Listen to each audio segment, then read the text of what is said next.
Assalamualaikum, selamat pagi doktor dan semua student PJJ Kota Baru dan di apa Kedah.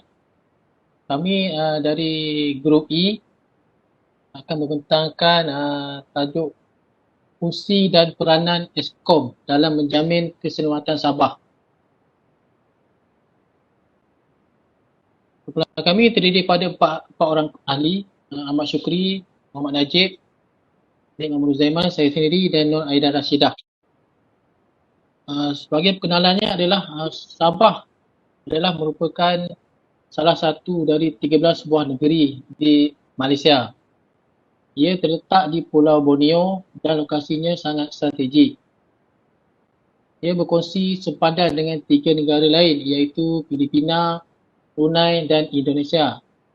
Berbagai ancaman kepada kelangsungan negeri ini lebih-lebih lagi di bahagian pantai timur Sabah. Di antara ancaman yang dihadapi adalah tuntutan wilayah, penculikan, perdagangan, pendatang asing tanpa izin. Insiden Tanwo telah membawa kepada penubuhan kawasan keselamatan khas Timur Sabah, Eskom. Fungsi dan peranan Eskom dalam menjamin keselamatan Sabah terdapat 4 perkara. Yang pertama adalah latar belakang ringkas negeri Sabah. Yang kedua, mengenal pasti ancaman yang dihadapi negara. Yang ketiga, usaha menentang ancaman. Dan yang terakhir, langkah-langkah Eskom memperkukuhkan keselamatan maritim Sabah. Latar belakang isu taklifan keselamatan. Apa jua ancaman terhadap keselamatan negara dilihat bencana secara luaran, khususnya yang berkaitan dengannya ancaman ketenteraan pada negara, integriti wilayah dan kemerdekaan politik. Keselamatan negara adalah faktor utama kerana ia mempunyai kuasa yang sah dalam masyarakat dan mewakili yang terbesar dalam penumpuan kuasa, khususnya mempunyai legitimasi untuk menggunakan kekuatan tentera untuk melindungi kedaulatannya, yang mana ia mempunyai instrumen daripada memaksa untuk menggunakan kedua-dua domestik dan luaran. Tugas yang paling penting negara adalah untuk menyediakan keselamatan dan melindungi rakyat terhadap ancaman dalaman dan luaran. Menurut WAC, menekankan keselamatan sebagai kajian tentang ancaman, penggunaan dan kawalan pasukan tentera dengan penekanan adalah pada memeriksa punca, akibat dan penyelesaian untuk berperang dan menerangkan bagaimana kerajaan negara menggunakan angkatan tentera dengan berkesan untuk menghadapi ancaman ketenteraan asing. Agenda keselamatan ketenteraan sebahagian besarnya berkisar pada keupayaan kerajaan untuk melindungi diri mereka daripada ancaman ketenteraan dalaman dan luaran, walaupun ia juga boleh menyebabkan penggunaan kuasa ketenteraan untuk mempertahankan negeri atau kerajaan daripada ancaman bukan ketenteraan seperti migrasi atau ideologi saingan. Dan seterusnya saya akan pass kepada kawan saya. Okey, langkah-langkah yang telah diambil untuk meningkatkan keselamatan Sabah. Susulan insiden sipadan dan padanan, kerajaan bertindak segera dengan melancarkan operasi-operasi besar-besaran di mana nama Kod Ops Pasir, Padanan dan Sipadan pada September 2000 dengan penempatan pasukan keselamatan di kawasan strategik. Bintik-bintik merupakan operasi besar di Sabah yang menggabungkan semua cawangan pasukan keselamatan Malaysia seperti polis dan pasukan bersenjata. Tujuan utamanya adalah untuk meningkatkan keselamatan di perairan wilayah Sabah, terutamanya untuk mengelakkan percerobohan, lanun, keganasan dan sebarang unsur rentas sempadan yang lain.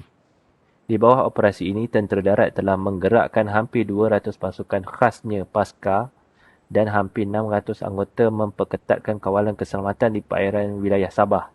Sementara itu, Jeneral Pasukan Gerakan Salah satu cawangan di bawah Polis Diraja Malaysia, sebelum ini dipanggil Jungle Squad, telah mengerahkan 5 batalion untuk meningkatkan keselamatan di kawasan ini.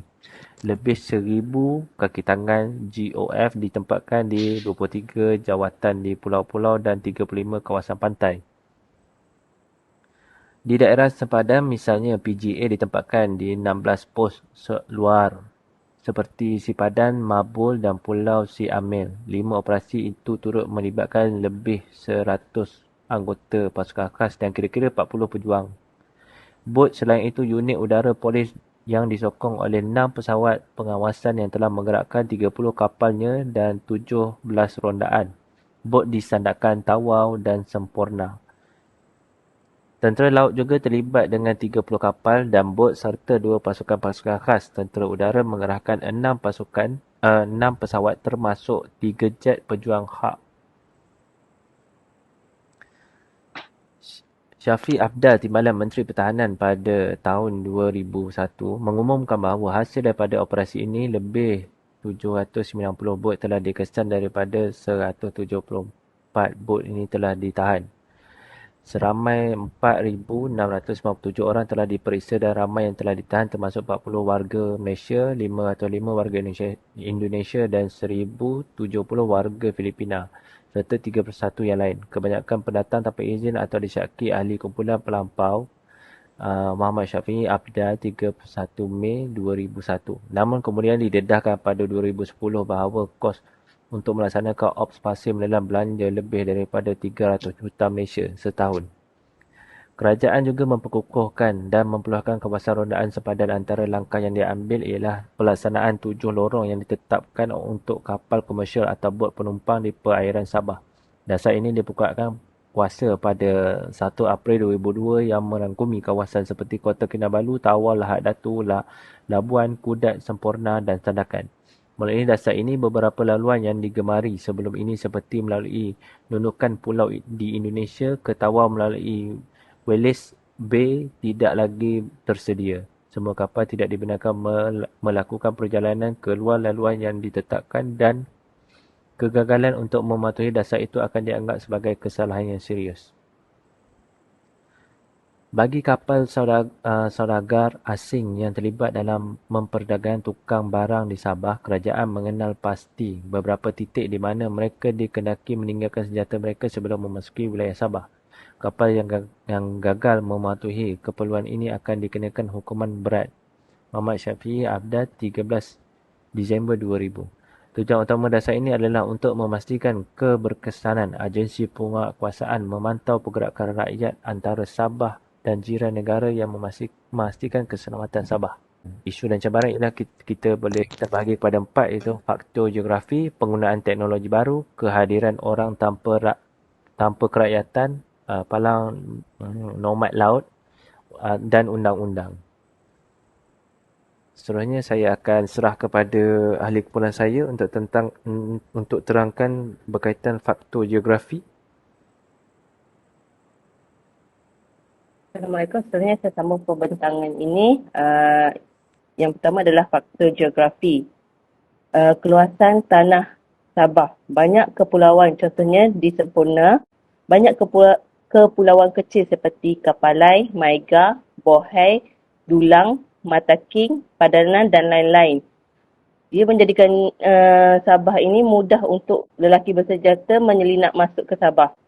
Dipercayai bahawa lelaki bersenjata akan menggunakan mana-mana daripada 107 pulau itu atau pulau kecil di Tawi-Tawi sebagai tempat pementasan sebelum memasuki Sabah menurut Akhbar The Star 22 Jun 2014. Apabila kumpulan ini sampai ke perairan Sabah, mereka boleh menggunakan semua pulau ini sebagai tempat perlindungan, melarikan diri atau tempat persembunyian daripada pasukan keselamatan Malaysia sebelum mereka sampai ke Tanah Besar. Sabah juga mempunyai pantai yang panjang di mana panjangnya adalah kira-kira 1,448 km panjang. Luasan Sabah terbentang dari Laut Cina Selatan dan Sulu ke Laut Celebes. Ia menyukarkan pihak berkuasa untuk menghalang rompakan laut atau penjenayah rentas sempadan. Namun, pihak berkuasa telah menambah bilangan kekuatan dan rondaan. Pesisir pantai Sabah yang panjang dan kehadiran ratusan pulau di perairan Malaysia, Indonesia, Filipina menyukarkan untuk mengawal perairan wilayah maritim Sabah dengan berkesan.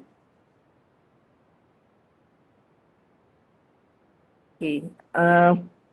Kedua adalah penggunaan teknologi yang canggih. Teknologi baharu yang bagi mengelakkan dikesan pihak polis marin atau agensi penguatkuasaan lain. Salah satu contohnya ialah penggunaan teknologi yang boleh menyenyapkan atau mengurangkan bunyi enjin bot.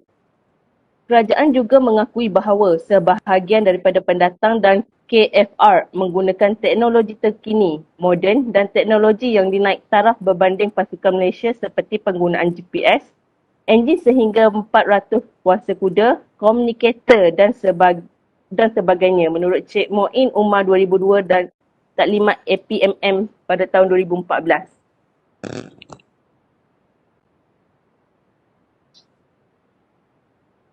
Kehadiran orang tanpa kerakyatan atau nomad laut atau dikenali juga sebagai palau di kalangan penduduk tempatan.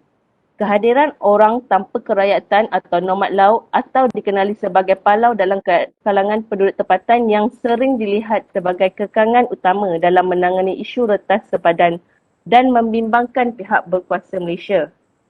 Kumpulan ini dianggarkan berjumlah sekitar puluhan ribu dan bebas berkeliaran di sekitar pantai timur Sabah dan Filipina. Ia boleh ditemui di beberapa kawasan seperti Kudat, Sandakan, Lahad Datu dan Semporna. Mereka percaya bahawa nenek moyang mereka telah mendiami kawasan ini lebih lama daripada konsep sempadan di Sabah.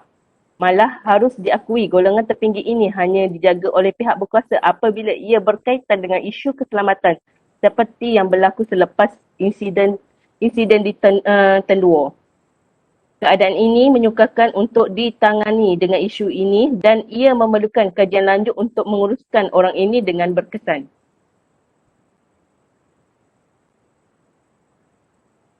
Undang-undang. Isu berkaitan undang-undang keamanan dan keselamatan di selatan Filipina.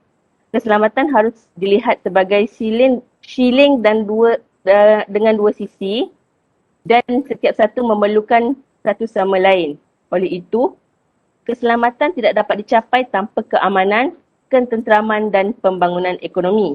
Berkenaan dengan isu ini, makalah ini berpendapat bahawa selagi keamanan, undang-undang dan ketenteraman bersama dengan pembangunan ekonomi tidak dapat dipulihkan di selatan Filipina, masalah jenayah rentas sepadan akan terus menjadi ancaman yang serius bagi Malaysia dan Sabah khususnya.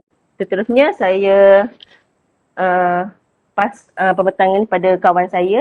Analisis kritikal permasalahan wilayah pesisiran pantai Sabah terdedah kepada pelbagai jenis bencana, krisis melajadi dan buatan Malaysia. Yang kedua, kawasan pantai Sabah Malaysia berhadapan dengan pelbagai krisis teruk dan atau berisiko tinggi yang menyebabkan ditawarkan sebagai zon keselamatan.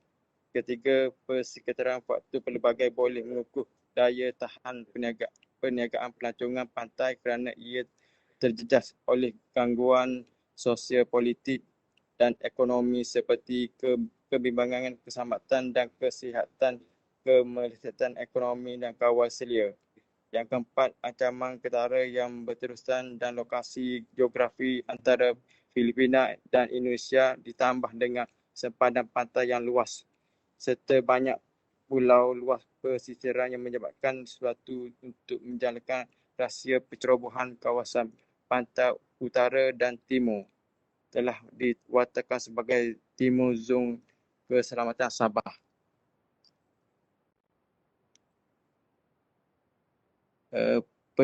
Penyelesaian iaitu pertama, penemuan penyelidikan telah menenangi jurang penting dalam daya tahan perniagaan pelancongan bersaiz kecil dan sederhana dengan memberi pemahaman yang lebih mendalam dalam tahap daya tahan yang dirasaskan dan sifat-sifat utama daya tahan dengan cara meningkat daya tahan perniagaan pelancongan pantai serta pendekatan strategik dalam menghadapi krisis. Yang kedua, membina daya tahan dan dapat menimbulkan kesan peristiwa bencana masa depan terhadap komuniti perniagaan pelancongan pantai, ekonomi dan alam sekitar. Ia juga bermakna cekap dan berkesan menangani kesan bencana pada masa hadapan. Yang ketiga, mempunyai tahap kesediaan yang tinggi dan daya tahan perniagaan serta dilekatkan dengan pelan pengurusan krisis yang dikemaskan kini dengan kesedaran pengurusan perniagaan pelancongan membantu menyediakan sumber yang diperlukan dan latihan yang berkesan untuk mengelak atau menimbulkan risiko. Yang keempat, pengawasan keselamatan dan sistem keselamatan perancangan kecemasan dan pengurusan bencana dan keperluan untuk bekerjasama, menyelaraskan dan berusaha kesedaran yang lebih baik di kalangan pihak berkepentingan, destinasi pantai, ejen kerajaan dan masyarakat tempatan boleh mengurangkan kesan negatif wilayah pantai Sabah.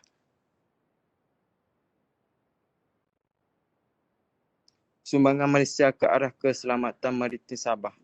Tentera Laut Diraja Malaysia TLDM ditubuhkan pasukan ini untuk memastikan kekayaan negara, makmur dan keamatan wilayah maritim negara sentiasa dalam perlindungan mereka. Ini dicapai dengan menguasai kawasan mereka ke atas laut, menafikan sebarang ujuran daya bawahan laut oleh musuh yang mungkin dan apabila perlu dapat memancarkan kuasa ke dalam kawasan berkaitan marine yang dikawal oleh musuh. Tugas utama TLDN dalam masa aman adalah terdiri daripada latihan untuk konflik masa depan, menjalankan rondaan aktiviti pengawasan dalam Malaysia Territorial Water MTW dan EZZ. Pengumpulan risiko melindungi SOL Perisiran Malaysia menyokong unit lain ATN, APPN dan agensi awan lain dalam menjaga keamanan dan ketenteraan, melaksanakan anti cetak rompak dan keganasan maritim, melaksanakan undang-undang maritim, penguasaan terhadap penyeludupan perdagangan orang secara haram, menangkap ikan haram dan aktiviti lain yang berkaitan yang bertentangan dengan undang-undang Malaysia dan SR Maritim. TLDN juga bertanggungjawab memberi perlindungan kepada berisiko tinggi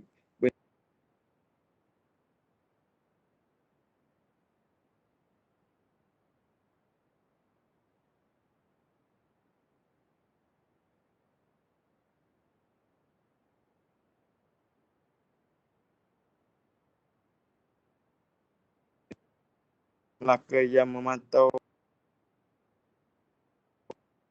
perintah menjalankan pengawasan terhadap aktiviti di kawasan operasi.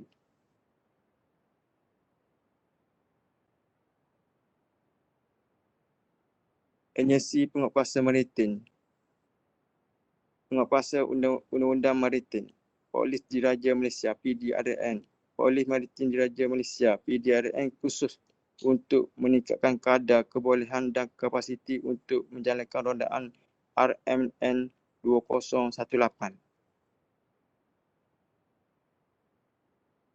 Kesimpulan dapat dirumuskan iaitu pertama, daripada pembincangan ini jelas bahawa keselamatan Sabah khusus di pantai timur Sabah merupakan isu yang sangat konflik.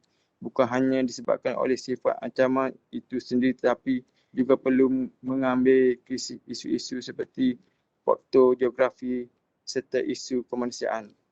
Yang ketiga, bagi Sabah khususnya di bahagian timur Sabah, pengajaran utama ialah ancaman yang ditimbulkan tidak boleh kawal dengan mengetatkan keselamatan sepadan atau menambah bilangan tentera atau polis mengawal sepadan. Sebaliknya, kerajaan harus lebih menumpukan kepada soft operation seperti memanfaatkan dan memperkasa peranan jawatan kuasa keselamatan dan kemajuan institusi kampung JKKK. Memperkasa peranan institusi keagamaan diberikan kampung, melibatkan dan mendidik masyarakat sempadan tentang peranan mereka dalam memperkukuh kedaulatan negara, memelihara keamanan undang-undang dan ketenteraman serta pembangunan ekonomi di selatan Filipin dan sebagainya dan sebagainya padanya. Sekian, terima kasih.